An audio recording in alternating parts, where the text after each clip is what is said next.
முஸ்பாத்தி சொந்தங்களுக்கு வணக்கம். இந்த காணொலியில் எதை பற்றி பார்க்க போகிறோம்னா, தமிழரசு கட்சியினுடைய கரைச்சி பிரேசவேண்ட தவிசாளர் வேள மாளிகிதனை கட்சியிலிருந்து நீக்குவதற்கு தமிழரசு கட்சி பரிசீலனை செய்திருக்கின்றது. அது தொடர்பான விஷயமாகத்தான் நாங்கள் தொடர்ந்துமே பார்க்க போன்றோம். கிளிநொச்சியின் கரைச்சி பிரேசவேண்ட தவிசாளர் அருணாச்சலம் வேள மாளிகிதனை கட்சியிலிருந்து நீக்க இலங்கை தமிழரசு கட்சி பரிசீலனை செய்திருக்கின்றது. கட்சியில் இருந்து நீக்கப்பட்ட ஜீவராசா என்பவர் அடங்கலாக வடக்கு மாகாண ஆளுநரை சந்தித்தமை தொடர்பில் ஒரு வார காலத்தினுள் விளக்கம் கோரி கட்சியின் பொதுச் செயலாளர் எம்.ஏ. சுமந்திரனால் வேள மாளிகிதனுக்கு கடிதம் ஒன்று அனுப்பப்பட்டிருக்கின்றது. அந்த விளக்கம் கோரல் கடிதத்தில் என்னென்ன விஷயங்கள் இருக்கின்ற விடயத்தை தான் நாங்கள் இதில் பார்க்க போகிறோம். கடந்த 19ஆம் திகதி 6ஆம் மாதம் 2025 அன்று தாங்களும் இன்னும் மூவரும் வடக்கு மாகாண ஆளுநரை சந்தித்து உரையாடியதாக அறிய கிடைத்தது. அந்த மூவரில் ஒருவர் அண்மையில் கட்சியில் இருந்து விலக்கப்பட்ட ஜீவராசா என்றும் அறிய கிடைத்தது. இவர் கடந்த நாடாளுமன்ற தேர்தலில் எமது கட்சிக்கு எதிராக சுயேட்சையாக போட்டியிட்டவர். கடந்த உள்ளூராட்சி சபை தேர்தலிலும் எமக்கு எதிராக போட்டியிட வேட்புமனு தாக்கல் செய்தவர் என்பதும் நீங்கள் நன்கு அறிந்த விடயங்கள். வெளிப்படையாகவே கட்சிக்கு எதிராக செயற்படும் ஒருவர் உத்தியோகபூர்வ சந்திப்பு ஒன்றில் உங்களுடன் சேர்ந்து கலந்து கொள்வதும் அது பகிரங்க செய்தியாக வெளிவருவதும் கட்சி நலனை வெகுவாக பாதிக்கும் என்பது தாங்கள் அறிந்திருக்க வேண்டியதொன்று. கடந்த உள்ளூராட்சி சபை தேர்தலில் தங்களுக்கு போட்டியிட சந்தர்ப்பம் வழங்க முன்னர் கடந்த ஜனாதிபதி தேர்தலில் கட்சியின் தீர்மானத்துக்கு மாறாக செயற்பட்டமைக்கு தாங்கள் மன்னிப்பு கோரியதோடு எதிர்காலத்தில் இப்படியான குற்றத்தை செய்தால் எவ்வித விசாரணையுமின்றி கட்சியிலிருந்தும் கட்சி சார்பில் வகிக்கும் பதவியில் இருந்தும் உடனடியாக நீக்கப்படுவதற்கு உங்களது ஒப்புதலை வழங்கியுள்ளீர்கள். ஆகவே ஜீவராசா போன்ற ஒருவரை ஆளுநரை சந்திக்க சென்ற உத்தியோகபூர்வ குழுவில் சேர்த்து கொண்ட குற்றத்துக்காக நீங்கள் ஏன் கட்சியிலிருந்து நீக்கப்படக்கூடாது என்பதற்கு காரணம் காட்டி ஒரு வார காலத்துக்குள் எழுத்து மூலம் எனக்கு பதில் அனுப்பி வைக்கப்பட வேண்டும். இல்லையெனில் அல்லது திருப்திகரமான பதில் அளிக்காவிட்டால் நீங்கள் கட்சியில் இருந்து உடனடியாக நீக்கப்படுவீர்கள் என்பதை இத்தால் தங்களுக்கு அறியத் தருகின்றேன் என்று அந்த தமிழரசு கட்சியிலிருந்து தமிழரசு கட்சியினுடைய பொதுச் செயலாளர் சுமந்திரன் அவர்களால் கரைச்சி பிரதேச சபையினுடைய தவிசாளர் வேள மாளிகிதனுக்கு அனுப்பி வைக்கப்பட்ட அந்த கடிதத்தில் குறிப்பிடப்பட்டிருக்கின்றது. உங்களுக்கு தெரியும், இந்த தமிழரசு கட்சியில் இருக்கிற உறுப்பினர்களே தமிழரசு கட்சிக்கு எதிராக செயற்படுவதை கடந்த காலத்தில் நாங்கள் அறியக்கூடிய மாதிரியே இருந்தது. குறிப்பாக இந்த தீபக வலயங்களில் இடம்பெற்றிருந்த இந்த தவிசாளர் தெரிவிக்கான போட்டியாக இருக்கலாம். அது மட்டுமில்லாமல் வேறு சில இடங்களையும் தமிழரசு கட்சி ஒரு வேட்பாளரை நிறுத்தி வைத்திருக்கின்ற பொழுது அந்த வேட்பாளருக்கு எதிராக வாக்களித்ததும் அல்லது நடுநிலை வகித்ததும் கூட தமிழரசு கட்சிக்கு எதிரான நிலைப்பாடு என்றுதான் பார்க்க தோன்றுகின்றது. உண்மையிலேயே இந்த தமிழரசு கட்சியினுடைய வேட்பாளருக்கு எதிராக வாக்களித்ததை மட்டுமே நாங்கள் தமிழரசு கட்சிக்கான எதிரென்று கூறிவிட முடியாது. நடுநிலை வகித்தது கூட தமிழரசு கட்சியினுடைய தீர்மானத்திற்கு எதிரானது தான். குறிப்பாக தமிழரசு கட்சி குறிப்பிட்ட ஒருவருக்கு வாக்களிக்குமாறு முடிவெடுத்திருக்கின்ற பொழுது ஒருவர் நடுநிலை வகிக்கின்றார் என்றால் அவரும் தமிழரசு கட்சிக்கு எதிராக செயற்படுகிறார் என்றுதான் அர்த்தம். அப்படித்தான் கொள்ள முடியும். ஆகவே இந்த குறிப்பிட்ட சபைகள் சம்பந்தமான விஷயங்களை முடிச்சுட்டு வரைக்க பதில் தலைவர் CVK சிவஞானம் அவர்கள் இந்த குறிப்பிட்ட கருப்பாடுகளுக்கு எதிராக உடனடியாக நடவடிக்கை எடுக்கப்படும் என்கின்ற விடயத்தையும் அவர் சொல்லியிருந்தார். ஆகவே இது ஒரு பக்கம் இருக்க, இப்போ இந்த விடயம், அதாவது வந்து இப்போ தவிசாளர் பதவியிலிருந்து நீக்கிறது தொடர்பான விடயமும் ஒரு மிகப்பெரிய பேசு பொருளாக அமைந்திருக்கின்றது என்றுதான் சொல்ல வேண்டும். அது மட்டும் இல்லாமல் இந்த கரச்சி பிரதேச சபை என்பது கிளிநொச்சியினுடைய, அதாவது எல்லாருக்குமே தெரிஞ்ச விஷயம். அப்போ கிளிநொச்சியினுடைய பாராளுமன்ற குழு தலைவர் அல்லது தமிழரசு கட்சியினுடைய பாராளுமன்ற உறுப்பினர் ஸ்ரீதரன் அவர்கள்தான் இந்த கிளிநொச்சி பகுதியினை கவனித்துக் கொண்டிருக்கிறார் என்பது எல்லாருக்குமே தெரியும். கிளிநொச்சி என்றது கிட்டத்தட்ட தமிழரசு கட்சியினுடைய பாராளுமன்ற குழு தலைவரும் பாராளுமன்ற உறுப்பினருமான ஸ்ரீதரனுடைய கோட்டை என்றுதான் எல்லாராலும் பேசப்படுகின்றது. ஆகவே அந்த விஷயங்கள் தொடர்பாக பார்க்கின்ற பொழுது ஏற்கனவே இந்த விடயம் தொடர்பாக பேசப்படும். இது வந்து கிளிநொச்சியினுடைய கோட்டையாக இருக்கின்றது, ஸ்ரீதரனுடைய கோட்டையாக இருக்கின்றது கிளிநொச்சி. அந்த வகையில் ஏற்கனவே ஸ்ரீதரன் அவர்களுக்கும் சுமந்திரன் அவர்களுக்கும் இடையில் உட்கட்சி முரண்பாடுகள், உட்கட்சி பூசல்கள் இருக்கிறது எல்லாருக்கும் தெரிஞ்ச விஷயம். அது தொடர்பான மறைமுகமாகவோ நேரடியாகவோ இருவரும் தொடர்ந்தும் தங்களுடைய நிலைப்பாட்டை தெரிவித்த வட்டமே இருக்கின்றார்கள் என்பதும் எல்லாருக்கும் தெரிஞ்ச விஷயம். ஆகவே இந்த தவிசாளர் பதவியிலிருந்து நீக்குவது மூலமாக மீண்டும் ஸ்ரீதரனுக்கும் சுமந்திரனுக்கும் இடையிலான பாராளுமன்ற உறுப்பினர் ஸ்ரீதரன் அவர்களுக்கும் முன்னைநாள் பாராளுமன்ற உறுப்பினர் சுமந்திரன் அவர்களுக்கும் இடையிலான முரண்பாடுகள் வலுப்பெறுமோ என்கின்ற சந்தேகமும் எழுந்திருக்கின்றது.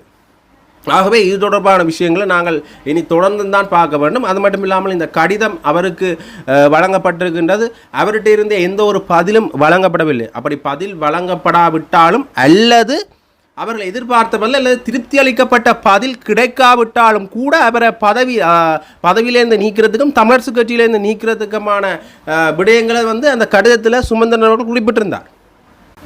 இது தொடர்பாக ஸ்ரீதரன் அவர்கள் பாராளுமன்ற உறுப்பினரும் தமிழரசு கட்சியினுடைய பாராளுமன்ற உறுப்பினரும் பாராளுமன்ற குழு தலைவருமான ஸ்ரீதரன் அவர்கள் எந்த ஒரு தன்னுடைய இது தொடர்பான நிலைப்பாடு சம்பந்தமாக எந்த ஒரு விடயங்களையும் குறிப்பிடவில்லை. நீங்கள் கேட்கலாம், தமிழரசு கட்சியினுடைய நிலைப்பாடு தானே ஸ்ரீதரனுடைய நிலைப்பாடாக இருக்க வேண்டும், அப்படியும் இருக்கலாம். ஆனால் இருந்தாலும் கூட ஒரு சில விடயங்களில் வந்து தமிழரசு கட்சி ஒரு நிலைப்பாட்டை எடுக்கின்ற பொழுது ஸ்ரீதரன் இன்னொரு நிலைப்பாட்டை எடுத்திருந்தார் என்று தான் சொல்ல வேண்டும். அது தொடர்பாக பேசுகின்ற பொழுது இது சுமந்திரனுடைய தனிப்பட்ட நிலைப்பாடு என்ற விமர்சனங்களும் சுமந்திரன் மேலேயும் தமிழரசு கட்சி மேலேயும் முன்வைக்கப்பட்டு கொண்டிருந்தன. ஆனால் இந்த சில நிலைப்பாடுகள் எடுக்கிற பொழுது அதற்கு எதிராக ஸ்ரீதரன் அவர்கள் செயற்பட்டிருந்தார். ஸ்ரீதரன் அவர்கள் நிலைப்பாடு வந்து வித்தியாசமாக இருந்தது. அது குறிப்பாக அதற்கு உதாரணம் வந்து என்னென்னு பார்த்தீங்கன்னா, இந்த உள்ளூராட்சி சபைகளை அமைக்கின்ற பொழுது இந்த கூட்டணியோ அல்லது ஆதரவு நிலைப்பாட்டை கோர்றதில், குறிப்பாக யாழ் மாநகர சபையில் இருந்து பெரும்பாலான சபைகளில் ஆதரவு நிலைப்பாட்டை கோர்றதுக்கு வந்து இபிடிபி கட்சியினுடைய செயலாளர் நாயகம் டக்ளஸ் சிவானந்தா அவர்களோட ஆதரவு நிலைப்பாட்டை கோரலாம் என்கின்ற முடிவினை சுமந்திரன் அவர்களோ அல்லது சிவிகே சிவஞானம் அவர்களோ அல்லது தமிழரசு கட்சியோ எடுத்திருந்தது. உதாரணமாக அது சம்பந்தமான விஷயங்கள் சமூக வலைத்தளங்களில் வெகுவாக பேசப்பட்டதை நீங்கள் அறிவீர்கள். அது தொடர்பான விமர்சனங்களும் மக்கள் மத்தியில் எழுந்திருந்தன. குறிப்பாக இந்த அணையா விளக்கு போராட்டத்தில் கூட அது தொடர்பான விமர்சனங்கள்ட ஒரு விளைவாக அவர்கள் அங்கிருந்து விலக்கப்பட்டார்கள் அல்லது அங்கிருந்து விரட்டி அடிக்கப்பட்டார்கள் என்ற விடயமும் பேசப்படுகின்றது. அதில் சில அரசியல் காரணங்களும் கூறப்பட்டிருந்தாலும் கூட மக்கள் விரட்டியதற்கான காரணம் அதுவாக இருக்கலாம் என்றும் எதிர்ப்பு கூறப்படுகின்றது. இது ஒரு வகையில் இருக்கட்டும், இது அண்மை காலமாக நடந்த விடயங்கள்ன்ற ஒரு விடயம். ஆனால் இந்த விடயம், அதாவது வந்து இந்த செயலாளர் நாயகம் டக்ளஸ் சிவானந்தா அவர்களுடைய இபிடிபியினுடைய செயலாளர் நாயகம் டக்ளஸ் சிவானந்தா அவர்களுடைய இவர்கள் ஆதரவு நிலைப்பாட்டை கேட்கின்ற பொழுதும் சிவிகே சிவஞானம் அவர்கள் ஸ்ரீதர் தியேட்டரில் இது தொடர்பான கலந்துரையாடலில் ஈடுபடுகின்ற பொழுதும் உடனடியாக ஸ்ரீதரன் அவர்கள் இந்த விஷயம் நடந்த பிறகு ஸ்ரீதரன் அவர்கள் தன்னுடைய முகவலி புத்தகத்தில் இந்த ஒரு விடயம் தனக்கு நடந்ததே தெரியாது என்கின்ற பொருள்பட பேசியிருந்தார். காரணம் என்னென்னா, கட்சியினுடைய உயர்மட்ட குழுவில் இது சம்பந்தமான விஷயங்கள் பேசி தீர்மானிக்கப்படவில்லை, இவர்கள் தன்னிச்சையாக இந்த முடிவினை எடுத்திருக்கின்றார்கள் என்ற பொருள்பட அவர் பேசியிருந்தார். அது மட்டும் இல்லாமல் சரமாரியாக டக்ளஸ் சிவானந்தா அவர்களை விமர்சித்தும் தன்னுடைய கருத்துக்களை முன்வைத்திருந்தார். அதாவது வந்து தமிழ் தேசிய நிலைப்பாட்டில் பயணிக்கிற கட்சிகளோடு தான் நாங்கள் கூட்டு சேர்வது அல்லது கூட்டணி வைப்பது அல்லது ஆதரவு நிலைப்பாட்டை கூறுவது என்கின்ற நிலைப்பாட்டில் தான் இப்போ வரைக்குமே இருக்கிற எங்களுடைய கட்சி எடுத்த முடியுமே அதான். அவர் அப்போ சொல்லிக்க அந்த முகவலி புத்தக பதிவில் அவர் போடுகின்ற பொழுது தங்களுடைய கட்சி எடுத்த நிலைப்பாடுகளுமே அதுதான் என்ற விடயத்தை சொல்லியிருந்தார். ஆகவே தமிழ் தேசிய நிலைப்பாட்டிலிருந்து விலகி பயணிக்கின்ற டக்ளஸ் சிவானந்தா போன்றவர்களுடைய இபிடிபி கட்சியினுள்ள வந்து கூட்டு சேர்வது என்பது உண்மையிலேயே இந்த தமிழ் தேசிய பாதையிலிருந்து விலகி பயணிக்கிறோம் என்ற ஒரு விடயத்தை தான் காட்டுகின்றது. இது சம்பந்தமாக உயர்மட்ட குழுக்களையும் கலந்துரையாடப்படவில்லை என்ற விமர்சனத்தையும் யார் முன்வைத்திருந்தார் என்றால் தமிழரசு கட்சியினுடைய பாராளுமன்ற உறுப்பினரும் பாராளுமன்ற குழு தலைவருமான ஸ்ரீதரன் அவர்கள் தன்னுடைய முகவலை புத்தக பதிவிலையும் அதை அவர் பதிவிட்டிருந்தார். இது எல்லாரும் அறிஞ்ச விஷயம். அது மட்டும் இல்லாமல் பாராளுமன்ற அமர்வுகள் கூட டாக்டர் சிவானந்த் அவர்களை சரமாரியாக விமர்சித்திருந்தார். அதாவது செம்மணி புதைகுழி சம்பந்தமான விஷயம் பெறுகின்ற பொழுதும் மண்டைதீவு புதைகுழிக்கான மண்டைதீவுலையும் ஒரு மனித புதைகுழி இருக்கலாம், அதை உருவாக்கியது டாக்டர் சிவானந்தா என்கிற பொருள்பட அவர் பேசியிருந்தார். அல்லப்பட்டியிலேயும் சரி மண்டைதீவு போன்ற இடங்கள்லேயும் சரி தனக்கு தெரிந்த ஆட்களையே டாக்டர் சிவானந்தாவின் குழுவினர் கடத்தி சென்றிருந்தார்கள். அது தொடர்பாக அவர்கள் கேட்டபொழுது விசாரித்து விட்டு விடுகின்றோம் என்று கூறியிருந்தார்கள். இருந்தாலும் கூட அவர்கள் இன்னுமே வரவில்லை, அவர்கள் காணாமல் ஆக்கப்பட்டு தான் இருக்கின்றார்கள். ஆகவே அரசாங்கம் சார்பாக அல்லது அரசாங்கத்தினுடைய ஒட்டுக்குழுவாக டாக்டர் சிவானந்தா அவர்கள் செயற்படுகின்ற பொழுது இந்த விஷயத்தை செஞ்சிருந்தார் என்று யார் சொல்லியிருந்தார்? ஸ்ரீதரன் அவர்கள் சொல்லியிருந்தார். ஆக இந்த விடயங்கள் அது மட்டும் இல்லாமல் மாவை சேனாதிராஜா அவர்களை கொலை செய்ய டாக்டர் சிவானந்தாவுடைய ஆதரவாளர்கள் செயற்பட்டிருந்தார்கள் முன்னே நாட்கள் என்று இந்த பாராளுமன்ற உறுப்பினர்களுடைய இரங்கல் அண்மை காலங்களில் இருந்த பாராளுமன்ற உறுப்பினர்களுடைய இரங்கல் அமர்வுகள் நடைபெறுகின்ற பொழுது அந்த விஷயத்தை அவர் தெளிவாக சுட்டி காட்டினார். இது ஏன் இந்த விடயத்தை சொல்கிறேன்னா, தமிழரசு கட்சியினுடைய நிலைப்பாடும் பாராளுமன்ற உறுப்பினர் ஸ்ரீதரன் அவர்களுடைய நிலைப்பாடும் ஒரே நிலைப்பாட்டில் இருக்காது, அல்லது இருக்க சந்தர்ப்பம் குறைவு அல்லது சில நேரங்களில் இருக்கலாம், சில நேரம் இருக்க முடியாது என்ற நிலைப்பாடு நாங்கள் பெறலாம் இந்த விஷயத்தை வச்சுக்கொண்டு. ஆகவே இந்த தமிழரசு கட்சி இவரை நீக்குவதற்கு பரிசீலனை செய்வதாக எடுத்திருக்கின்ற முடிவு சம்பந்தமாக ஸ்ரீதரன் இன்னுமே தன்னுடைய நிலைப்பாட்டை வெளிக்காட்டவில்லை. குறிப்பாக ஏன் இதில் ஸ்ரீதரன் நிலைப்பாட்டை வெளிக்காட்டணும் என்று எதிர்பார்க்கிறோம் என்றால், இது ஸ்ரீதரனுடைய இடம், அதாவது ஸ்ரீதரன் பாராளுமன்ற உறுப்பினராக பதவி வகிக்கின்ற இடம் தான் கிளிநொச்சி. ஆகவே இந்த இடத்துல ஸ்ரீதரனுடைய நிலைப்பாட்டையும் கேட்க வேண்டிய ஒரு தேவையும் இருக்கின்றது. தொடர்ந்து பார்க்கலாம். அந்த குறிப்பிட்ட தவிசாளர் தன்னுடைய பதிலை இன்னும் சொல்லலை, அது மட்டும் இல்லாமல் ஸ்ரீதரன் அவர்களும் இன்னும் சொல்லலை. தொடர்ந்துமே அவர்கள் என்ன நிலைப்பாட்டை செய்ய போன்றார் என்பதை நாங்கள் தொடர்ந்து தான் பார்க்க வேண்டும். அது மட்டும் இல்லாமல் சுமந்திரன் இன்னொரு முக்கியமான தகவல்களையும் வெளியிட்டிருக்கார் என்று பார்த்தீங்கன்னா, இந்த காணி பிரச்சனை சம்பந்தமாக ஏற்கனவே உங்களுக்கு தெரியும். இந்த காணி சம்பந்தமாக அரசினால் கையகப்படுத்தப்பட இருந்த காணி சம்பந்தமாக சுமந்திரன் தன்னுடைய முயற்சினால் இந்த காணிகளை கையகப்படுத்த வர்த்தமானியை அரசு உடனடியாக திரும்ப பெற வேண்டும் என்று சொல்லியிருந்தார். அந்த வகையில் அரசும் கூட அதனை உடனடியாக திரும்ப பெற்று இன்னொரு வர்த்தமானி வெளியிட்டிருந்தது. முதல் திரும்ப பெறப்போகிறோம் என்று சொல்லியிருந்தது, திரும்ப பெற்றிருந்தது. ஆனால் திரும்ப பெற்றாலும் கூட திரும்ப பெற்றுவிட்டோம் என்கின்ற வர்த்தமானியை வெளியிடவில்லை என்று சுமந்திரன் மிக பெரும்பாலான அழுத்தங்களை கொடுத்ததன் விளைவாக பிறகு அவர்கள் இது சம்பந்தமான இன்னொரு வர்த்தமானியையும் வெளியிட்டிருந்தார்கள். ஆகவே இப்படியாக இந்த விஷயம் சம்பந்தமாக பேசுகின்ற பொழுது பிமல் ரத்நாயக் அவர்களும் அண்மையில் ஜாழ்ப்பாணம் வந்திருந்த பொழுது சுமந்திரன் அவர்களை விமர்சித்திருந்தார். சுமந்திரன் அவர்கள் சிங்கள மக்களுக்கு எப்படி ராஜபக்சர்களோ அதே போல் ஜாழ்ப்பாணத்தினுடைய ராஜபக்ச யாருன்னு பார்த்தீங்கன்னா எம்ஏ சுமந்திரன், பாராளுமன்ற உறுப்பினர் எம்ஏ சுமந்திரன், தமிழ் மக்களுடைய ராஜபக்சவாக அவர் இருக்கின்றார் என்கின்ற பொருள்பட ஒரு பஞ்ச புகழ்ச்சி ஒன்றை சுமந்திரன் சார்பாக அவர் செய்திருந்தார். அது தொடர்பாக சுமந்திரன் அவர்கள் தன்னுடைய விமர்சனத்தை முன்வைத்திருந்தார். அதை மட்டும் சொல்லலை, ரணில் விக்ரமசிங்கவோடு அவர் சேர்ந்து செயற்பட்டிருந்தார் முன்னைய காலங்களில். ஆகவே நாங்களும் ரணில் விக்ரமசிங்கே என்று நினைத்து கொண்டு அவர் செயற்படலாம். ஆனால் எங்களுடைய ஆட்சியில் அப்படியான விடயங்கள் எதுவும் நடக்காது என்கின்ற பொருள்பட யார் சொல்லியிருந்தார் என்றால் மேல்ரத்நாயக் அவர்கள் சொல்லியிருந்தார். அதற்கான ஒரு விமர்சனத்தை சுமந்திரன் அவர்கள் முன்வைத்திருக்கிறார். என்ன விஷயம் என்று பார்த்தீங்கன்னா, சூழ்ச்சி வெளிப்பட்டமையினால் பிமல் ரத்நாயக்கவுக்கு கோபம் பெறுகிறது. ஆகவே அவதானமாகவே இருப்போம் என்று சுமந்திரன் அவர்கள் தெரிவிச்சிருக்கிறார். என்ன விஷயத்தை சொல்லியிருக்காருன்னு பார்த்தீங்கன்னா, தமிழ் மக்களின் நிலங்களை அபகரிக்கும் அரசாங்கத்தின் சூழ்ச்சி வெளிப்பட்டமையினால் அமைச்சர் பிமல் ரத்நாயக்கவுக்கு கோபம் பெறுவது இயல்பான விடயமே. வடக்கு மாநிலத்தில் மொத்தமாக 5940 ஏக்கர் காணிகளை 3 மாத காலத்துக்குள் எவரும் உரிமை கோராது விடின் அவை அரச காணிகளாக பிரகடனப்படுத்தப்படும் என அரசாங்கத்தினால் காணி நிர்ணய கட்டளை சட்டத்தின் 4ஆம் பிரிவின் கீழ் கடந்த மார்ச் மாதம் 28ஆம் தேதி பிரசுரிக்கப்பட்ட 2430 எனும் 2430 எனும் இலக்க வர்த்தமானி அறிவித்தலில் குறிப்பிடப்பட்டிருந்தது. காணிகளை கையகப்படுத்துவதற்கு வாய்ப்பளிக்கக்கூடிய வர்த்தமானி அறிவித்தலுக்கு எதிராக சுமந்திரனால் உயர்நீதிமன்றத்தில் அடிப்படை உரிமை மீறல் மனு தாக்கல் செய்யப்பட்டது. அது குறித்த விசாரணைகளை அடுத்து அவ்வர்த்தமானில் குறிப்பிடப்பட்டுள்ள விடயங்களை நடைமுறைப்படுத்துவதற்கு உயர்நீதிமன்றம் இடைக்கால தடை உத்தரவு பிறப்பித்தது. அதனை அடுத்து அரசாங்கத்தினால் கடந்த வெள்ளிக்கிழமை இரவு வெளியிடப்பட்ட 2443 எனும் இலக்க வர்த்தமானியின் ஊடாக மேற்குறிப்பிடப்பட்ட 2430 எனும் இலக்க வர்த்தமானி ரத்து செய்யப்பட்டது. இவ்வாறானதொரு பின்னணியில் கடந்த சில தினங்களுக்கு முன்னர் யாழ்ப்பாணத்துக்கு விஜயம் மேற்கொண்டிருந்த போக்குவரத்து, நெடுஞ்சாலைகள், துறைமுகங்கள் மற்றும் சிவில் விமான சேவைகள் அமைச்சர் பிமல் ரத்நாயக்க சுமந்திரன் போன்றோர் ரணில் விக்ரமசிங்கவுடன் பணியாற்றியமையினால் அவர்கள் தம்மையும் ரணிலை போன்று கருதுவதாக குறிப்பிட்டார். அத்தோடு காணி உரித்தை உறுதிப்படுத்தும் நோக்கில் தாம் வெளியிட்ட வர்த்தமானி அறிவித்தல் அரசியல் மற்றும் இனவாத அடிப்படையிலான கருத்துக்களின் விளைவாக இடைநிறுத்தப்பட்டதாகவும் அவர் தெரிவித்தார். அதற்கு தனது உத்தியோகபூர்வ எக்ஸலத்தில் செய்திருக்கும் பதிவினூடாக பதிலளித்துள்ள சுமந்திரன், எதனை வேண்டுமானாலும் கூறட்டும், தமது சூழ்ச்சி வெளிப்பட்டமையினால் அமைச்சர் கோபமடைவது இயல்பான விடயமையாகும் என குறிப்பிட்டுள்ளார். அத்தோடு அபகரிக்கப்படவிருந்த நிலங்கள் எமது நடவடிக்கைகளின் விளைவாக பாதுகாக்கப்பட்டமையை உறுதி செய்த அமைச்சருக்கு எமது நன்றிகள். இவ்விடயத்தில் தொடர்ந்தும் அவதானமாகவே இருப்போம் என்று சுமந்திரன் அவர்கள் தெரிவித்திருக்கின்றார். அவை சுமந்திரன் அவர்கள் சம்பந்தமாக விமர்சித்த விடயங்கள் அண்மை காலமாக சமூக வலைத்தளங்களையும் சமூக ஊடகங்களையும் வெளியானதை நீங்கள் பார்த்திருப்பீர்கள். அந்த விஷயங்கள் தொடர்பான விமர்சனமும் தமிழரசு கட்சியிலிருந்து வந்திருந்தது.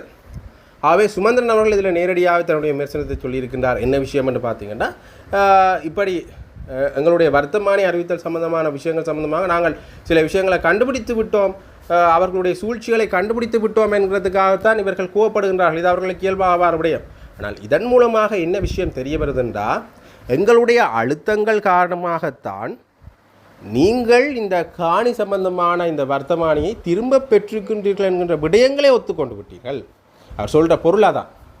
அவை அதற்கு உங்களுக்கு நன்றிகள் என்று இவரும் ஒரு வஞ்ச புகழ்ச்சி மூலமாக அதே மாதிரியான ஒரு பதிலை மீண்டும் பிமல் ரத்நாயக் அவர்களுக்கு பிடித்திருக்கின்றார். அதில் குறிப்பாக சுமந்திரன் அவர்கள் இன்னொரு விஷயத்தையும் குறிப்பிட்டிருந்தார். இந்த வர்த்தமானி அறிவித்தல் திரும்ப பெறப்பட்டதாக இருக்கட்டும், திரும்ப பெறப்பட்டாலும் கூட அது எந்த நேரத்திலும் மீண்டும் கையகப்படுத்தப்படலாம் என்ற ஒரு நோக்கத்தில் தான் இந்த வர்த்தமானி திரும்ப பெறப்பட்ட பிறகு இந்த திரும்ப பெறப்பட்டது என்ற வர்த்தமானி அறிவித்தல் இருக்குத்தானே, அந்த வர்த்தமானி அறிவித்தல் வெளியிடப்பட்ட பிறகு சுமந்திரன் அவர்கள் அதில் ஒரு விஷயத்தை சொல்லியிருந்தார். என்ன பார்த்தீங்கன்னா, எந்த நேரத்திலும் மீண்டும் இந்த காணிகள் திரும்ப அரசாங்கத்தினால் பெறப்படலாம் அல்ல திரும்ப கையகப்படுத்தப்படலாம் என்ற ஒரு விடயம் அந்த வர்த்தமானி அறிவித்தலில் இருக்குது. அது தொடர்பாகவும் அரசாங்கம் தங்களுடைய கவனத்தை எடுக்கணும். ஏன் இப்படியான வர்த்தமானி அறிவித்தல் அவர்கள் வெளியிடுகின்றார்கள்?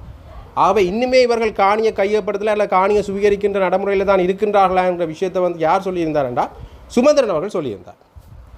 எது இந்த வர்த்தமானி அறிவித்தல் வெளியிடப்பட்ட பிறகு சுமந்திரன் முதலாவது வர்த்தமானி அறிவித்தல் வெளியிடப்படுது. இந்த 3 மாத காலத்திற்குள்ள காணி உரிமங்கள் கோராவிட்டால் அந்த காணி அரசு உரிமையாக்கப்படும் என்று அதுக்கு பிறகு சுமந்திரன் தலைமையிலான பலர் எதிர்ப்பு தெரிவித்திருந்தனர். இது உள்ளூராட்சி மன்ற தேர்தலில் நடந்த தேர்தல் பிரச்சாரங்கள் நடைபெறுகின்ற பொழுது நடந்தது. அவர்கள் சரமாரியாக அந்த விடயங்களுக்கான தங்களுடைய எதிர்ப்பை பதிவு செஞ்சிருந்தார்கள். அப்போ அது ஒரு பக்கம் நடந்து கொண்டிருக்கிற இந்த சூழ்நிலையில் திருப்பி அந்த வர்த்தமானி அறிவித்தலை திரும்ப பெறணும் என்று சொல்கின்றார்கள். அதுக்கு பிறகு அந்த வர்த்தமானி அறிவித்தல் திரும்ப பெறப்படுகின்றது. திரும்ப பெறப்படுகின்றது என்று அவர்கள் சொன்ன பிறகு கூட அந்த பெறப்பட்டதுக்கான வர்த்தமானி அறிவித்தல் வெளியிடப்படவில்லை என்று சுமந்திரன் மீண்டும் அழுத்தத்தை கொடுக்கிறார். அதுக்கு பிறகு இந்த அழுத்தத்தின் பிரகாரமோ அல்லது ஏதோ ஒரு வகையில் அந்த வர்த்தமானி அறிவித்தல் திரும்பி பெறப்பட்டது என்ற விஷயம் வர்த்தமானி அறிவித்தல் வெளியிடப்படுகின்றது. முதல் வெளியிட்ட வர்த்தமானி அறிவித்தல் திரும்ப பெறப்பட்டு விட்டது என்கின்ற வர்த்தமானி அறிவித்தல் வெளியிடப்படுகின்றது. அதிலேயும் சில சூழ்ச்சிகள் இருக்கின்றன. மீண்டும் எந்த நேரத்திலும் இந்த காணிகள் கையகப்படுத்தப்படலாம் என்று சுமந்திரன் அழுத்தம் பிரயோகிக்கிறார். அதுக்கு பிறகு இந்த விஷயங்கள் சம்பந்தமாக பலரும் தங்களுடைய விமர்சனங்களை முன்வைக்கிறார். அதில் பிமல் ரத்நாயக் அவர்கள் சொன்ன விடயம் தான் இது. அந்த ராஜபக்சர்கள் என்ற கதையும் ரணில் விக்ரமசிங்க என்ற கதையும், அது மட்டும் இல்லாமல் இந்த இடவாத கருத்துக்களால் நாங்கள் இதை திரும்ப பெற்றோம்னு சொன்னதும் அதற்கு சுமந்திரன் அவர்கள் என்ன சொல்கிறாருன்னு பார்த்தீங்கன்னா, ஆக எங்களுடைய அழுத்தங்களால் தான் நீங்கள் திரும்ப பெற்றது என்று ஒத்துக்கொள்கின்றீர்கள், அதுக்கு நன்றி என்ற பொருள்பட சுமந்திரன் தன்னுடைய விமர்சனத்தை முன்வைத்திருந்தார். ஆகவே இந்த காணி சம்பந்தமான விஷயங்களில் நடைபெற்ற பிமல் ரத்நாயக்க சுமந்திரனுக்கு இடையிலான மோதல் அல்லது அவர்களுக்கு இடையிலான ஒரு கருத்து பரிமாற்றம் என்றது இந்த இப்படியான விடயமாகத்தான் இருக்கின்றது.